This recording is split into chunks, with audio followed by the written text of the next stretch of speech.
မိစ္ဆာကပဒင်းပေါက်ကနေချောင်းကြည့်နေခဲ့တာပါမိခင်ဖြစ်သူကသမီးလေးကိုမေတ္တာတွေပေးနေတာမြန်လဲရတဲ့အခါမိစ္ဆာကကောင်မလေးရဲ့ခနာကိုယ်ထဲကိုဝင်ရောက်ဖို့ဆုံးဖြတ်လိုက်ပါတယ်သူဝင်ရောက်ဖို့လွတ်နေတော့မှပဲမိခင်ကမြင်သွားခဲ့ပြီးမိစ္ဆာကလည်းကောင်မလေးရဲ့ခနာကိုယ်ကိုအမြန်ဆုံးဝင်ရောက်စီးနှင်းလိုက်ပါတော့တယ်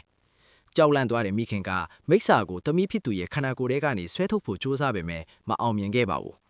အဲ့ဒီနောက်မိစ္ဆာကအိမ်အနှံ့လျှော်ပြေးပြီးလမ်းမှာတွေ့သည်မြအရာအားလုံးကိုဖျက်ဆီးပါတော့တယ်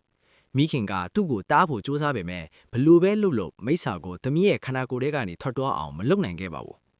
လက်လျှော်လိုက်ရတဲ့မိခင်ကသမီးလေးကိုသတိရနေချိန်မှာပဲမိစ္ဆာကကြောက်စရာကောင်းတဲ့အပြုံးနဲ့အတူသူ့ကိုပုံမြင်ဖတ်ပြဖို့တောင်းဆိုလာပါတယ်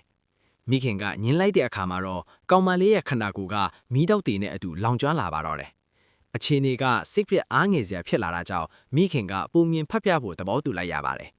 အဲ့ဒီလိုပုံမြင်ဖတ်ပြနေရင်မှာပဲမိခင်ကသမီးဖြစ်သူရဲ့ဓာတ်ပုံကိုကြည့်ပြီးငိုကြွေးမိပါတော့တယ်